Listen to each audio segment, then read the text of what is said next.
จะมาว่าเรื่องการเฮ็ดกระท่อมของไอ้ซิงเพิ่นนี่แหละเนาะพี่น้องเนาะก็คือการเฮ็ดกระท่อมนี่ก็จะเฮ็ดกระท่อมทรงโมเดิร์นเนาะพี่น้องนี่เด้นี่เดี๋ยวบ่แอนจะเอาขึ้นให้เบิ่งทรงนี้เลยนะพี่น้องเนาะก็คือทรงนี่ฮะจะเฮ็ดอ่า6ต้นเลยนะพี่น้องก็คือแบบว่าเฮ็ดทรงโมเดิร์นในกระโตมันจะอ้อมนะพี่น้องในกระโตมันนี่จะอ้อมและโซนข้างหน้าสไตล์แบบโมเดิร์นน้ำมันนี่บ่แอนจะปะโล่งเนาะพี่น้องแบบว่าจะให้เพิ่นดังฟืนดังไฟนะหั่นเลยเนาะพี่น้องถ้าว่าเฮ็ดทรงจั่วไปสิเนาะพี่น้องเฮาจะได้ต่อออกไปให้เพิ่นอีกถ้าว่าเฮาอ้อมโตนเบิดเฮาจะได้ต่อบนดังฟืนดังไฟอันนี้ก็เลยจะเฮ็ดตามงบประมาณแบบว่าอยู่เรียบง่ายหรือว่าให้เพิ่นพอได้อยู่พอได้เซาอะไรนะพี่น้องเนาะ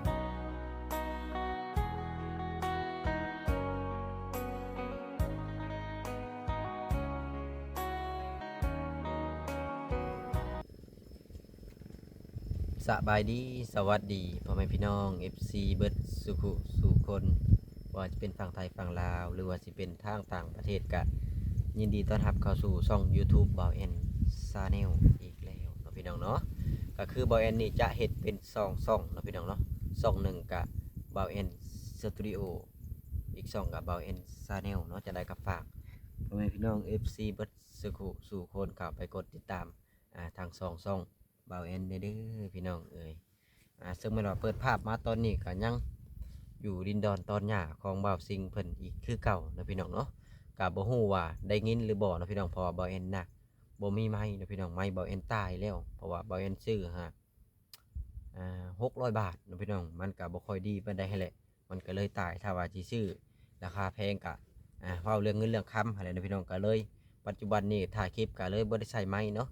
FC ก็คอมเมนต์มาว่าโอ้บ่าวแอนบางทีก็ได้ยินเสียงบางทีก็บ่ได้ยินเสียงเพราะว่าบ่ได้ใช้ไมค์เนาะเวลามันอยู่ใกล้ๆมันก็บ่ได้ยินนั่นแหละเนาะพี่น้องเนาะก็ซึ่งเมื่อกี้นี่เนาะพี่น้องทางบ่าวแอนก็โทรไปถาม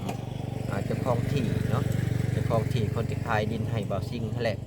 โทรไปถามเรื่องไม้อะไรพี่น้องว่าเพิ่นสิมาส่งบ่มื้อนี้เนาะสรุปแล้วมื้อนี้เพิ่นบ่ได้มาส่งเนาะพี่น้องเพิ่นค่าหว่านก้ากับอีกอย่างเพิ่นตัดไม้ยังบ่ทันครบเนาะก็คือตอนนี้เพิ่นตัดไม้ได้3ต้นแล้วนะพี่น้องยังอีก3ต้นเพิ่นก็แปลว่าค่าหว่านก้าอะไรนะพี่น้องก็คือยามนี้ก็ทุกคนก็น่าจะเข้าใจดีนะพี่น้องเพราะว่ายามนี้ก็ยามไร่ยามนาต้องเฮ็ดไร่เฮ็ดนาเนาะพี่น้องก็คือบ่แอนนี่แหละก็เฮ็ดไร่เฮ็ดนาก็มีแต่ว่าญาติเวลาว่างๆก็มาอัปเดตให้พี่น้อง FC เบิ่งเนาะที่แรกคิดว่าเพิ่นจะมาส่งไม้ให้มื้อนี้เนาะพี่น้องสรุปแล้วมื้อนี้เพิ่นบ่ได้มาส่งก็เลยนี่แหละจะอัปเดตให้เบิ่งก่อนเนาะพี่น้องเนาะแล้วก็จะมาเว้าเรื่องการเฮ็ดกระท่อมของไอ้ซิงเพิ่นนี่แหละเนาะพี่น้องเนาะก็คือการเฮ็ดกระท่อมนี่ก็จะเฮ็ดกระท่อมทรงโมเดิร์นเนาะพี่น้องนี่เด้นี่เดี๋ยวบ่แอนจะเอาขึ้นให้เบิ่งทรงนี้เลยนะพี่น้องเนาะก็คือทรงนี่ฮะจะเฮ็ดอ่าหกต้นเลยนะพี่น้องก็คือแบบว่าเฮ็ดทรงโมเดิร์นในกระโตมันจะอ้อมนะพี่น้องในกระโตมันนี่จะอ้อมและโซนข้างหน้าสไตล์แบบโมเดิร์นน้ำมันนี่บ่แอนจะปะโล่งเนาะพี่น้องแบบว่าจะให้เพิ่นดังฟืนดังไฟนะหั่นเลยเนาะพี่น้องถ้าว่าเฮาเฮ็ดทรงจั่วไปสิเนาะพี่น้องเฮาจะได้ต่อออกไปให้เพิ่นอีกถ้าว่าเฮาอ้อมโตนเบิดเฮาจะได้ต่อบนดังฟืนดังไฟอันนี้ก็เลยจะเฮ็ดตามงบประมาณแบบว่าอยู่เรียบง่ายหรือว่าให้เพิ่นพอได้อยู่พอได้เซาอะไรนะพี่น้องเนาะก็คือการเฮ็ดกระท่อมให้เพิ่นนี่จะเฮ็ดอยู่ประมาณ4x6จะเฮ็ด4x6ระหว่างที่บ่นอนจะเฮ็ดอยู่3เมตรเนาะแล้วก็ก่อออกมานี่ก็3เมตรทางยาวนะพี่น้องแต่ว่าทางกว้างนี่จะตกอยู่3เมตรเนาะพี่น้องตกอยู่4เมตรเนาะสรุปแล้วก็4x6อะไรนะพี่น้องเนาะทางเฮาก็ได้โทรไปถามแม่คนที่เพิ่นจะช่วยทางเบาซิงนี่แหละพี่น้องเนาะแล้วก็ที่แรกว่าจะพื้นมันจะเอาผ้ากระแตะปูเนาะแล้วที่นี่ก็ถามเจ้าของที่เพิ่นว่ามีโรงงานไม้อัดอยู่ในระหว่างใกล้ๆเพิ่นว่าเนาะพี่น้องแล้วก็จะถามเบิ่งว่าราคาไม้อัดกับไม้ผ้ากระแตะหรือว่าผ้ากระจาดเนาะพี่น้องราคามันสิแตกต่างกันบ่ถ้าว่าราคาไม้เนี่ยฮู้แล้วพี่น้องบางบ่อนก็ตกอยู่แผ่นละแสนบางบ่อนก็ตกอยู่แผ่นละแสนปลายนั่นแหละพี่น้องมันก็เกินคาดหมายหรือว่าเกินแฮงเพราะว่า ทุนการสมทบมันก็ยังบ่ทันมีเนาะพี่น้องก็มีแต่วางแผนไว้ว่าจะสร้างแบบนี้จะเฮ็ดแบบนี้ให้ทางไอซิงเพิ่นเนาะอ่าเท่าที่เฮ็ดได้หรือว่าพอมันเรียบง่ายเนาะพี่น้องก็เลยว่าเฮ็ดทรงโมเดิร์นเนาะพี่น้องทรงโมเดิร์นแบบธรรมดา4x6 เมตรแบบเอาแอนเว้าไปให้แหละแบบที่บ่แอนเอาขึ้นในหน้าปกเลยให้แหละเนาะพี่น้องเฮ็ดแบบนั้นเนาะแต่ว่าทางหน้าบ่ได้ปูก็มีแต่ว่าทรงโมเดิร์นเข้ามาแล้วก็จงว่าเฮ็ดหั่นถ้วยหั่นบ่วงเฮ็ดบ่อดังฟืนดังไฟอยู่หั่นอ้อมแต่กระโตมันแล้วก็ใส่กุญแจล็อกบริเวณรอบๆเนาะพี่น้องแล้วก็สาเฮ็ดหน้าต่างให้เพิ่นสักบานหนึ่งอยู่ทางหลังเนาะพี่น้องเนาะเวลามันร้อนก็จะได้ไข่ให้แหละว่าซั่นซะอธิบายให้พ่อแม่พี่น้อง FC เข้าใจเนาะบางคนก็ว่าโอ้บ่แอนก็คือบ่เอาทางพื้นเสาปูนแน่ทางเทิงอันเสาไม้เนาะพี่น้องก็คือเฮ็ดไปซั่นมันก็เบิดลายได้พี่น้องเอ้ยก็คือทางเทิงนี่ก็ยังตกอยู่300,000ถ้าว่าเราไปซื้ออันเสาดินอีกก็น่าจะแพงเนาะพี่น้องตามงบเฮ็ดตามงบว่าซั่นซะงบน้อยงบหลายก็เฮ็ดชำนั้นให้เนาะพี่น้องเนาะเฮ็ดตามงบเท่าที่เราสามารถเฮ็ดได้เนาะพี่น้องเพื่อความอยู่รอดหรือว่ามีบ่อนอยู่พึ่งพาอาศัยถ้าว่าเขามีงบหลายคนเข้ามาสมทบเข้ามาก็โอเคอยู่เนาะพี่น้องก็คืออันนี้คือการวางแผนไว้จะชื่อว่าจะเฮ็ดแนวนั้นเนาะถ้าว่ามีงบจะเฮ็ดเป็นนั้นแต่ว่าตอนนี้งบก็มีแต่ว่าซื้อเสาแล้วก็เบิดนำบ่เอ็นนะพี่น้องถ้าว่าคนใดอยากสมทบเข้ามาก็ยินดีเด้อพี่น้องเอ๋ยสิเป็นสะพานบุญให้บ่ว่าสิเป็นการซื้อไม้18บ่ซื้อตรงบ่ซื้อยัวบ่สังกะสีบ่เนาะพี่น้องพากระแตะหรือว่าไม้อัดอะไรก็ยังขาดเบิดสมทบเข้ามาผู้ละเล็กผู้ละน้อยก็ยังดีเนาะพี่น้องเนาะกระสั้นก็เดี๋ยวบ่เอ็นก็จะให้เพิ่นเก็บกระโปงกระป๋องเนาะพี่น้องก่อนเพิ่นจะย้ายไปบ่อนอยู่บ่อนอื่นนั่นแหละให้มันสะอาดเพราะว่าเฮานี่อันนี้ก็แม่นอยู่เนาะพี่น้องแต่เฮาก็ต้องอนามัยให้มันสะอาดเพื่อเจ้าของที่มันมามันสะอาดหูสะอาดตาแหละคนอื่นมาเบิ่งมันก็จะบ่น่าเกลียดอะไรนะพี่น้องเนาะก็โอเคนะพี่น้องเพื่อบ่เป็นการจักษาเสียเวลาก็จะพาพ่อแม่พี่น้อง FC ไปเบิ่งสถานที่บ่อนจะตั้งน้ำแน่นะพี่น้องแล้วก็พาไปเบิ่งว่าเพิ่นทางเมื่อวานนี่ฮอดใส่อะไรนะพี่น้องเนาะสั่นก็ไปเบิ่งกันเลยนะพี่น้องเนาะตอนนี้ก็มาฮอดเพื่อนมาแล้วโอ้ลืมซื้อขนมมาฝากน้องๆเพิ่นเนาะพี่น้องเนาะลืมไว้นี่ก็ได้เดี๋ยวเอาเงินมาให้ผมซื้อขนมก่อนฮะโอ้ตุซาเป็นอีกปันกันผู้ละ2,000เด้อโอ้มามื้อหน้าซื้อขนมเอาเนาะพี่น้องนี่ถามเบิ่งอันก่อนหมู่ว่าได้แล้วจังนั้นลืมซื้อขนมมาฝากเนาะบ่ได้ให้เพิ่นกินซ้ำลูกแพทย์เนาะผู้ใดเป็นอ้ายผู้นั้นอ้ายหมอน่ะมันผู้ใด5 ปีปลายเลยได้หมอนั่นน่ะหมอนี่ก็2 ปีกว่าอ๋อมันสูงแบบผู้นั้นเป็นน้อยเนาะผู้นี้จักปีแล้วมัน5 ปีปลายหมอผู้นี้10บ่ผู้นี้11ได้แน่พ่อบ่เนาะสบายดีเด้อพ่อปั๊มให้ปั๊มนาแล้วเหรอบ่จักให้อันนี้คือว่าเป็นตะผู้ไปผู้เบิดเท่าไรฮะ13,500ถึง13พอดีเนาะเงินขายที่พอได้ปั๊บพอได้ใช้พอได้จ่ายโดยเก่งเนาะพี่น้องสบายดีเป็นจังได๋พ่อไม่มื้อนี้สรุปแล้วบ่ได้เนาะถือว่าบ่ได้มาส่งเพราะว่าเขาค่าตุกกะมันตัดแล้ว3 ลักแล้วตัดในนามันนะแต่มันสิไปเอาบ่อนนั้นดินโทนเสาอ้อยบ่อนดินปะเถามันก็สิได้หรือว่าได้3 ลักเลยเนาะมื้ออื่นเนาะจะเป็นมื้ออื่นเพราะว่าทางเฮาก็หยุดไปหว่านก้าไปยอดเข้านะหวานนี่ฮะก็เลยบ่ได้มาว่ามื้อนี้ก็เลยพาออกมายันเพิ่นมาส่งไม้มาก็สรุปแล้วเพิ่นบ่ทันมาส่งเนาะมันตอบได้ว่าได้ก่อนก็สิโทรหาดอกโน่แต่ว่าเรื่องมันได้แต่ว่ามันได้แล้วได้เนาะพอมันได้เลย3 ลักเลยได้เลยโดย3 มันอีกเฮาก็อยากฮู้ว่าได้บ่ได้นะถ้าว่าบ่ได้ก็อยากให้เจ้าหาบ่อนใหม่เพิ่นสิไล่ก็ดีคือกันนั่นแหละได้อยู่ดอกนะเพราะว่าจุดที่เสามันของมันยัง3 เสาเนาะแล้วมันได้เลย3 เสาในหน้ามันและ3 เสาโตที่มันสิไปเบิ่งบ่อนดินเสาของพ่อเฒ่ามันแต่ดินในหันเขาพันเอานุรักษ์ไม้อย่างนั้นแล้วมันเป็นยังอยู่นะยังลายอยู่ใหม่ดินมันตอนนั้นมัน หายตาบ่ดินบ่เฒ่ามันเฒ่าว่าไม้3เสานี่มันต้องได้ดินจะ มันก็บ่หลายเนาะถ้าว่าถึงต้นยาวก็ห้อยตัดต้นนึงเกือบพอเนาะ เออ ถ้าว่าดินในโซงแบบ ในป่า มัน โคก ลักษณะมันเป็นโชงดงได้บ้านนั่นน่ะ คันโซงแล้วมันก็ไม้ก็ยาว คือ ถ้าโคกไปสิมันก็อาจจะเตี้ยไม้เนาะ เตี้ยกระทั่งมันบ่อยากซื้อไม้ เป็นกระตุกกระตีดเป็นตาเนาะไม้ดงมันก็สิ ทางเฮาก็เลยแม่เพิ่นว่าอยากให้ถามราคาคร่าวๆหั่นนะ อืม คือทั้งพ่อนี่ก็ยังบ่ได้ถามหลายคนเนาะ คือว่าผู้เฮาสิเฮ็ดน้ำกันน่ะนะต้อง อืม ต้องมาถามกันก่อนคือราคานะ เจ้าว่าจักคนเห็นนํกันนี่นะ อยู่ในสองคนนั่นแหละเฮ็ดจำนี่ซื่อ สองคนเนาะผู้หนึ่งป้อนช่วยกันจับช่วยกันเนาะ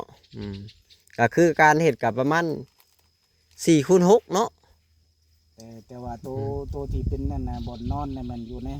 3x4 3คูณ4 ออกไป3อีกบัดเพราะว่าทางที่12ฟุตมันได้แต่3เมตรเนาะ อืม ก็เพื่อคอมันออกก็สรุปแล้วก็ได้4x6เนาะ 4x6เพราะว่าเฮาสิอ้อมแต่โตมันอ้อมใส่ประตูมันใส่ ถืว่า เรียบร้อย ตัวแอมโดยเฉพาะ4คูณ3นี้ แม่น4x3ตัวเอ็ม แอมกับบนนั่นปูน่ะ แม่น ตัวนั้นแหละมุ่งไปละละ ตัวนั้นมุงไปละล่า เป็นบ่อนดัง บนดังไฟเห็ดห้าเนี่ยบนดังไฟถ้าว่าให้เห็ดช่องจั่วเนาะเห็ดช่องจั่วเฮาผัดสิอ้อมเบิดผัดสิได้ก่อบนดังไฟเพิ่นอีกบัดนี้ มันก็สิได้หลายตอน มันสิได้หลายตอนมันก็เว้าเรื่องงบประมาณเพอเงินกับเงินอยู่ทงเพิ่นคนที่เพิ่นเบิ่งคลิปได้เพิ่นเอาให้อันนี้บ่แม่นว่าเงินในทงชุมเฮาดอกอันนี้ก็ได้ ว่าแล้วเพิ่นระบุมา เพิ่นระบุมา เฮาก็ใส่ตามงบ แม่นได้ทำเฮ็ดได้น้อยหลายหลายๆคนก็คอมเมนต์มาโอ้คือบ่เอาเสาปูนว่ะมันก็ห้อยเว้าเรื่องงบเด้อเนาะเสาปูนเนาะ ขนาดไม้ยังซ้ำนี่เนาะ3 เมตรก็ยังว่าตกอยู่เช่า300,000นะพี่น้องคันว่าปูนจำนี่ก็บ่เท่าไหร่บ่แม่น800บ่ บ่ได้ได้เนี่ยพันปลาย พันปลายว่าปัจจุบันนี่นะคือมันสิแล้วเนาะพี่น้อง ก็ซื้อตะกี้มันถึงเสาละพันน่ะ อืม นี่คือว่า1,200นี่ อันเด้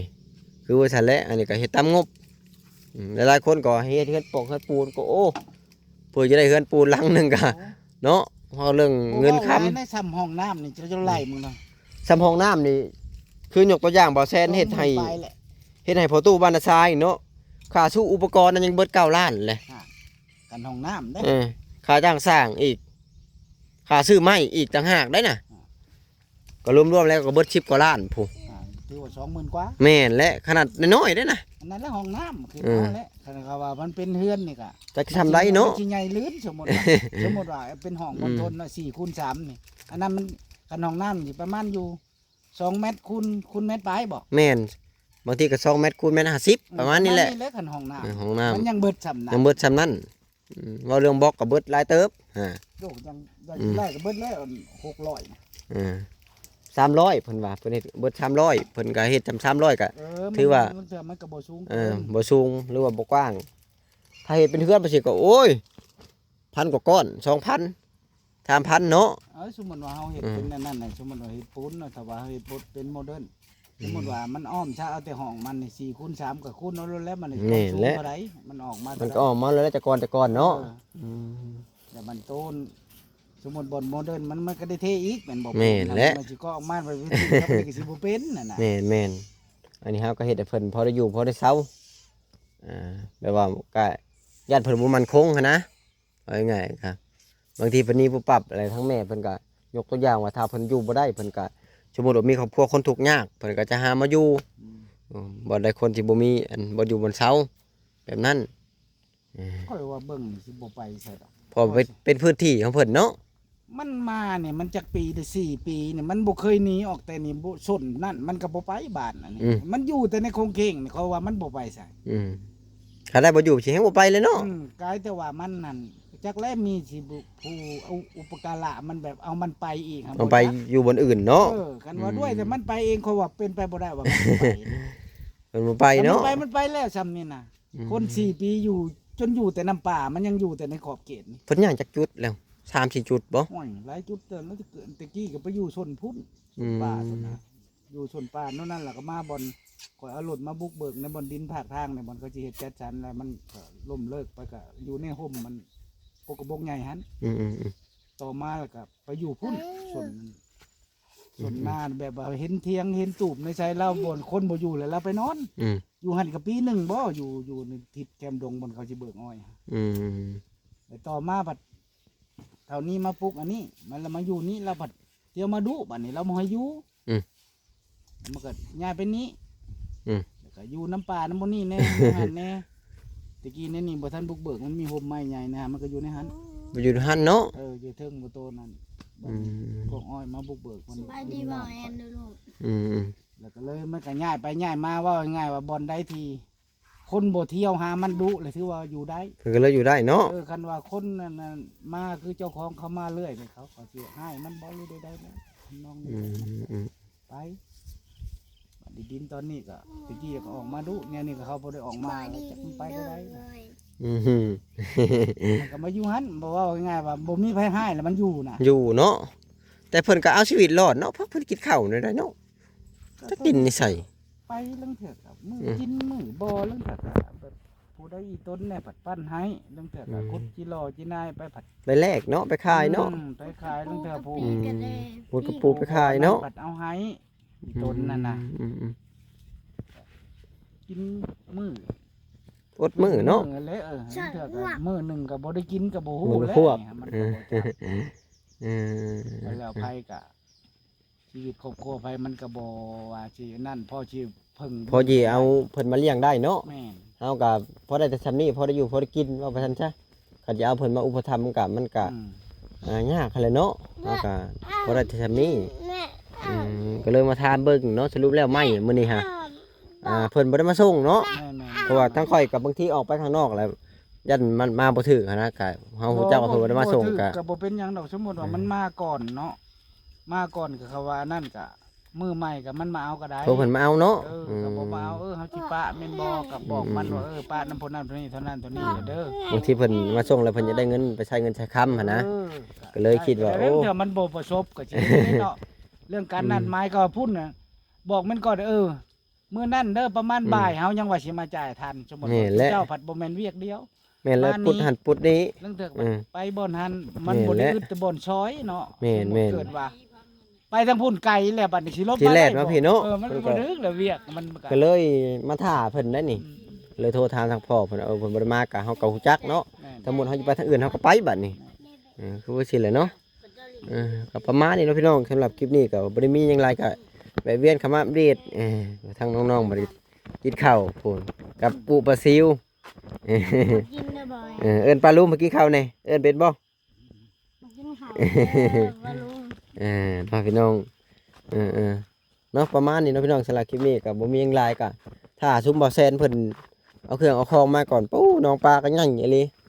โลงนี่ก็ท่วมหัวเพิ่นแล้วนี่เนาะพี่น้องไปก่อนสำหรับคลิปนี้สบายดีพ่อแม่พี่น้อง